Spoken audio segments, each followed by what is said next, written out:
नमस्कार, मी उमेश पाटील. मित्रांनो, कशात मजेत ना मजेतच पाहिजे. बऱ्याच दिवसानंतर आज व्हिडिओ बनवतो आहे. मोठे व्हिडिओज बनवायला याच्या आधी बनवायचो, पण नंतर बंद केले होते. तर आता पुन्हा बनवतो आहे. तर आपण पुण्यामध्ये फार्म तुम्हाला पाठीमागे दिसत असेल. तर पुण्यामध्ये आपण फार्म तयार केला आहे आणि खूप चांगलं नियोजन केलं आहे. तुम्हाला दाखवतो काय काय गोष्टी आहेत, कशा आहेत आणि काय काय केलं आहे. 1,500 डायरेक्ट मोठा पक्षी टाकला आहे आपण आणि त्याचं नियोजन कसं केलं, काय केलं, पूर्ण तुम्हाला माहिती या आपल्या व्हिडिओतून तुम्हाला भेटणार आहे. तर कसं नियोजन केलं पाहिजे, काय केलं पाहिजे हे तुम्ही नक्की बघा.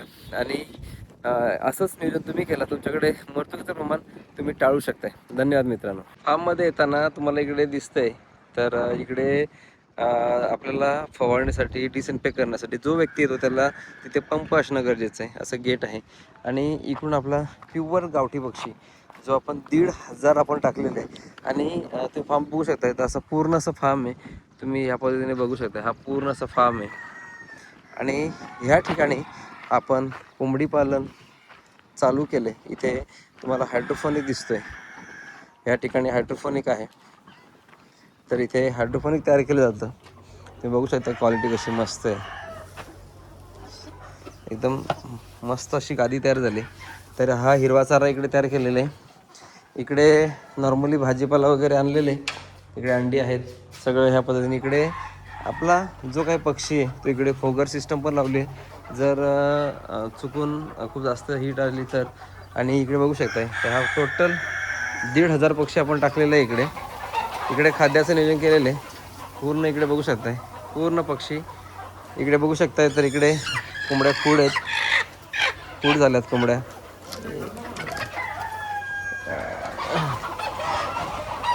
पूर्ण कोंबड्या तिकडे खाली पण आतमध्ये पण कोंबड्या गेलेले आहेत.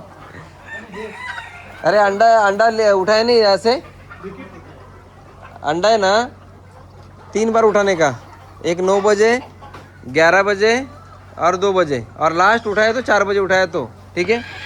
तर अशा प्रत्येक ठिकाणी तुम्हाला असे कॅरेट दिसत आहेत. ठीक आहे, बसायला वर असं केलं आहे कारण सरांनी या पद्धतीने केलं. तर आता हे चेंज करायचं आहे मला, असं आम्हाला बनवायचं आहे जेणेकरून पक्षी हा व्यवस्थित बसू शकतो या हिशोबाने. आणि पूर्ण अंड्यावरचा पक्षी टाकला आहे आपण. तुम्ही क्वालिटी बघू शकताय, 100% प्युअर रेटीमध्ये आपण काम करतो आहे. आणि ह्या पद्धतीने तुम्ही बघत असाल तर मस्त अंड्याची क्वालिटी बघू शकताय. सुंदर असं अंडे, गावठी अंडे एकदम छोटी असतात त्या हिशोबाने. बघा कोंबडी म्हणजे थोडं एज वाईज कोंबडी टाकलेली आहे. कॅरेट एकदम व्यवस्थित आहे सगळ्या गोष्टी. ठीक आहे, तर अशा पद्धतीचं मित्रांनो आमचं नियोजन आहे. इकडे बघू शकता एकदम 100% प्युअर गावठी पक्षी आहे आणि पूर्ण अंड्यावरचा पक्षी आहे. टोटल कॅरेट बघत असाल तर एवढे कॅरेट लावलेत. 30 रुपयाप्रमाणे कॅरेट भंगारमधून घेतलेलं आहे. तर एकदम सुंदर नियोजन आहे. पुढे मंडप काढला आहे, मंडपमध्ये पण खाद्याची पाण्याची भांडी पूर्ण अशी लावलेली आहेत. आतमध्ये आपण काहीच नाही केलं, पूर्ण बाहेरच्या बाहेर लावलं आहे. आणि याच्या पुढे पुढचं नियोजन तिकडे ते बघू शकता हायड्रोफोनिक पक्षी खाताना. फ्री रेंजमध्ये झाडं होती, पण मग ॲक्च्युली सगळं बांधकाम करायचं होतं त्याच्यामुळे ती काढली. तर या पद्धतीचं भांडी वगैरे जी त्यांची जुनी होती तीच वापरले. पूर्ण परफेक्ट नियोजन असं केलेलं आहे मित्रांनो, बघू शकताय. तर आता अंडी कलेक्शनचं काम चालू आहे. आता 4 दिवस झालेत पक्षी सोडून, त्याच्यामुळं अंडी यायला थोडा वेळ लागणार आहे. कारण पक्षी जो असतो हा ट्रॅव्हलिंगमध्ये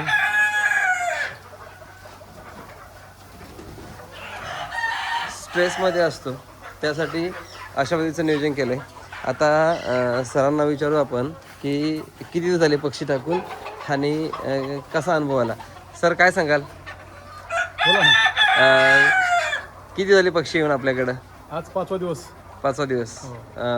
5व्या दिवसामध्ये मर वगैरे काय? नाही, अजिबात मर नाही, एकदम पक्षी फ्रेश आहे. पहिल्या दिवशी थोडासा बाहेर आत जायला तो टेन्शनमध्ये होता, पण नंतर स्वतःहून बाहेर होता, आता स्वतःहून आतमध्ये येतो. आणि कोणाला विश्वास बसेल का एक पण नेलं नाही म्हणून?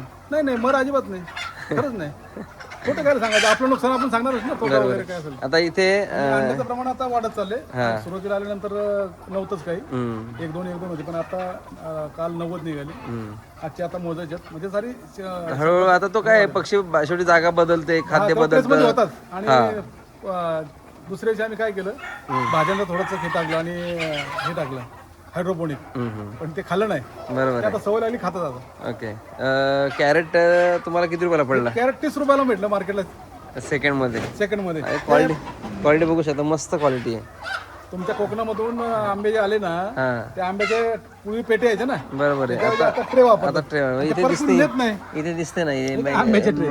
महालक्ष्मी वगैरे ते सगळं. त्याच्यामुळे ते काय नेत नाही रिटर्न ना. ते प्रत्येक शेतकरी आता ट्रे वापरायला लागला. एवढे ट्रे कुठे ठेवणार, मग ते आपलं 30 रुपयाला देऊन टाकला, मी 30 रुपयाला घेऊन आलो. आणि चांगलं आहे ना, बघू शकता इकडे मस्त. आंब्यापेक्षा हा डब्यापेक्षा हे चांगलं आहे. याच्यामध्ये बघा आता मस्त पैकी साईड जाळी असल्यामुळे हा हवा वगैरे खेळती राहते मस्त पैकी, आणि सगळ्या गोष्टी अशा केलेल्या आहेत. बरोबर आहे. तूच बघू शकता सरांनी तू जरा अति जास्त टाकलाय. 50 बॅग टाकली. मग जरा स्वस्त भेटला का तुम्हाला?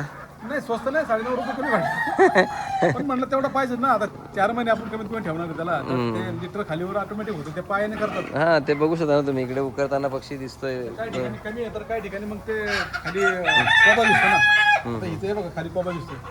आता इथे परत ते संध्याकाळी ते झाकून टाकली, इकडे परत ते वाळू सारखं होते. बरोबर आहे. फारच्या वाळवंटामध्ये कसं वारा आलं की ते वाळू कमी होतं, तसं ते पायाने करतात. बरोबर आहे. पक्षी एकदम फ्रेश आहे, हा काही अडचण नाही. आणि ऍक्च्युली आपल्याला टाकायचं होतं 1 महिन्याचा, हा 1 महिना टाकायचं. पण मग बजेट ठरवलं बजेटचं पण नाही, पण म्हणजे उत्पन्न डायरेक्ट चालू होते. हा 6 महिने वाट बघण्यापेक्षा तो खर्च करण्यापेक्षा तेवढं लेवल येते. बरोबर आहे. तर पक्षी टाकला रिटर्नची अपेक्षा आपल्याला आहे ना. बरोबर आहे. रिटर्न जर लवकर चालू होत असेल तर 2 रुपये गेले परवडले. बरोबर आहे. रिटर्न जर आले ना तर तुम्ही तोट्यात नाही. बरोबर. आता मला सांगा, आपल्याकडं टोटल किती खर्च आला हा शेडला वगैरे? मी आता शेडचा खर्च एकदम नाही सांगता येत मला सर. काय माझ्या सगळ्या शेडच्या खर्चावरून मी खेकडा पालन केले. बरोबर आहे. त्याच्यामध्ये 50 बाय 25 खेकडा पालन केले, तो टँक केलाय, त्याला परत शेड केलंय. हा त्याच्यामुळे टोटल खर्च माझा याचा आणि त्याचा 12 लाख रुपये आलेला आहे. शेड कंपाऊंड सगळं, shed compound, total compound, total सगळ्या गोष्टी. शिवाय ते याच्यामध्ये चेनलिंग GI मध्ये आहे हा आणि 12 फूट उंचीचं आहे. हा बरोबर आहे. ते काय 1-2 फुटाचं नाही, 12 फूट उंचीचं आहे सगळं टोटल. बरोबर आहे. असं टोटल किती जागेमध्ये आहे आपला हा प्रोजेक्ट? हा 20 गुंठ्यामध्ये. हा 20 गुंठे आहेत. 20 गुंठे. पाठीमागे आंब्याची बाग 2 एकर आहे, अच्छा. ड्रॅगनची 1 एकर आहे. पण हे नंतर सोडणार, आता नाही सोडणार आपण लगेच, बरोबर आहे. कारण त्या बाजूला कंपाऊंड नाही. बरोबर टोटल 4 एकरचं क्षेत्र आहे आपले. बरोबर पण आता जे बांधकाम केलं ते फक्त 20 गुंठ्यामध्ये आहे. बरोबर आहे. 20 गुंठ्यामध्ये पक्ष्यांना सफिशियंट आहे आता. हा नाही आता भरपूर जागा दिसते, कारण पक्षी तुम्ही बघताय खूप जास्त काय लांब पण जात नाही. नाही लांब जात नाही. खेकड्यामध्ये तिकडे जात नाही ना आतमध्ये? नाही अजिबात जात नाही, तिकडे जात नाही. तिकडे चारा जातो, त्या ड्रॅगनच्या बाजूला चारा साईडला आहे ना, हा तिकडे तो खायला जातो. हा पण तो काही पक्ष्यांनी त्रास नाही दिला काही. हा ऍक्च्युली सेट असल्यावर काय एवढा विषय नाही. हा एकदम सेट आहे. सुरुवातीला 2 दिवस तो ट्रेस मध्ये होता, पण नंतर आता अजिबात काही अडचण नाही, एकदम छान पक्षी. मग इथे सध्या तुम्हीच बघताय का माणूस ठेवलाय? नाही मी पण सकाळ संध्याकाळ 2 तास बघतो, कारण माझे 2-3 बिझनेस आहेत. त्यामुळे एक बसून थांबणार नाही. बरोबर. माझा कामगार येतो, पाहतो त्याला सगळं सांगितलं औषध द्यायचं सगळं. म्हणजे पक्षी सोडताना पक्षी आतमध्ये घेताना मी असतो. अच्छा. पाण्याची औषधं किंवा पक्ष्यांची पाण्यातली औषधं किंवा फिडर भरायचे, हे सगळं मी स्वतः उपचाचणी करून घेतो. बरोबर आहे. आणि हे सगळं झाल्यानंतर मग बाकीचं काय त्यांना फक्त राखण म्हणून तो थांबतो. मग बरोबर आहे. बाकीचे व्यवसायाच्यामुळे तिकडे जाणं आहे, लक्ष देणं आहे. नाही बरोबर आहे ना. तिथं बसून शक्यच नाही ना. मग नाही एकाच व्यवसायावर नाही. आता माझे 4-5 व्यवसाय आहेत. बरोबर आहे. बिल्डिंगवरचं दुकान आहे, सेंद्रिय खताचं दुकान आहे, बरोबर आहे. दवाखाना मेडिकल आहे, हा आमचं एक शिक्षण संकुल आहे. बरोबर आहे. भरपूर पण मूळ व्यवसाय हा माझा पूर्वीचा. अच्छा. 1997 साली मी ब्रॉयलर पोल्ट्रीचं केलं, हा आणि नंतर बरेच माझे व्यवसाय वाढले. पण शेवटी मला गावरान कोंबड्यामध्ये शेवट करून आपलं आयुष्याच्या उतरवायला आधार पाहिजे, आणि ह्याच व्यवसायातून परत शेवट करायचा म्हणून हे केलं. हा शेतीला जोडधंदा म्हणून हा शेतीला व्यवसाय. जोडधंदा आहेच, पण ज्या व्यवसायाने मला उभारी दिली बरोबर आहे. त्याच व्यवसायात परत रिटर्न जायचं. कारण इतर व्यवसायामध्ये मला कधी टेन्शन आलं ना तर शेतामध्ये आलं बरं वाटतं. बरोबर आहे का? असं थोडासा कोंबड्यामध्ये आलं एकदम रिलॅक्स वाटतं ना, म्हणून मी हा व्यवसाय निवडला. बरोबर. पैसे तर भेटतील, कारण आपण त्याचं व्यवस्थित संगोपन करणार आहे, खाद्य पाणी व्यवस्थित देणारे, औषध देणारे, त्याचे रिटर्नही चांगले येतील. पण हे समाधान देणारा व्यवसाय. बरोबर आहे. जे आता बाकी व्यवसायामध्ये खूप चढ उतार आहे, स्पर्धा आहे, टेन्शन आहे. तर इथे आपल्या मायभूमीमध्ये आल्यानंतर मला टेन्शन फ्री होतं. आणि चांगलं ना शेती तुमची. आता तिकडे सीताफळ बाग आहे समजा, आंब्याची कमी बाग केली. आहे, ड्रॅगनची. आंब्याची बाग आहे, ड्रॅगनची बाग आहे आता. आणि अजूनही आपलं 1 एकर क्षेत्रावर आहे अजून डोंगराला. अच्छा थोडंसं लेवल करून तिथे अजून काही करायचा विचार आहे ओके. किंवा हाच व्यवसाय पुढे तिथे वाढू शकतो. नाही बरोबर आहे. आता आपण कसं आहे, आता परत आपण इथे 1 ते 1,500 आपण पक्षी 1 महिन्याचं टाकूयात, म्हणजे थोडं आपल्याला व्यवस्थित नाही का. आपला जेवढा आता शेड आहे, हा शेड किती बाय कितीचा आहे? हा? शेड किती बाय कितीचा आहे? 105 बाय 40चा आहे, म्हणजे तसा 25 आतमध्ये, पण वरचा मंडप आतमधला 25 आहे आणि आणि पुढचा 105 बाय, मंडप 105 बाय 15. लांबी आहे. तर टोटल 20 गुंठ्यामध्ये प्रोजेक्ट आहे आणि 25 बाय 105चा शेड आहे. 25 फूट पण तुम्हाला बघा असाल तर एकदम व्यवस्थित जागा होते पक्ष्यांना फिरण्यासाठी किंवा बसण्यासाठी. व्हेंटिलेशन पण खूप चांगलं होतं या पद्धतीने. तर अशा पद्धतीने तुम्ही नक्कीच काम करा. फीड जे आहे ते फीड ही इकडे ठेवलं आहे, पण फीड हां हां इथे बघू शकता. इथे सध्या हे बघा अंडी बघा इथे. सूरज, ये अंडे लेके जा. तर गावठी कोंबडी जी असते ती कुठेही अंडी देते, जिला कुठेही जागा भेटली की देते. याच्या खाली फायदा पण असतील कुठे कुठे असतील. इथे भी देखना पड़ेगा.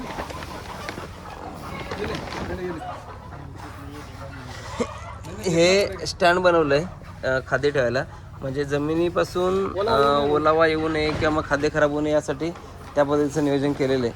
आणि ताडपत्री असे टाकले की कारण वरून पक्षी बसणार, विष्ठा करणार किंवा अशा गोष्टी होऊ शकतात त्यासाठी. ठीक आहे. किंवा बाय चान्स बाहेरचा पडदा फाटला, वारं आलं तर आतमध्ये पाणी येऊ नये हां या उद्देशाने केले ते. तर अशा पद्धतीचं पूर्ण नियोजन आहे.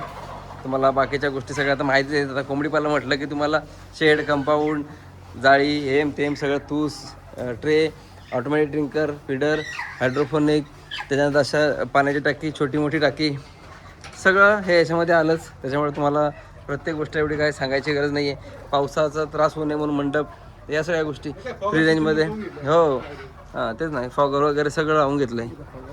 फॉगर लावले, पण आता काही गरजच नाही फॉगरची, कारण उष्णता होती मागे. हां मागच्या आता 1-2 दिवसापूर्वी आला तेव्हा जरा होती, पण तुम्ही बघू शकताय तर पूर्ण पक्षी एकदम मस्त असं आहे आणि प्रॉपर फीडवरचा पक्षी आहे. तुम्ही फीड बघू शकताय, प्रॉपर फीड आहे पक्षाला. ठीक आहे. तर ह्या पद्धतीचं मित्रांनो आमचं नियोजन चालतं आणि अशाने आम्ही काम करतो आहे. तर व्हिडिओ आवडल्यास व्हिडिओ लाईक करा, चॅनलला फॉलो नसेल केलं किंवा सबस्क्राईब नसेल केलं तर नक्की सबस्क्राईब करा. धन्यवाद मित्रांनो.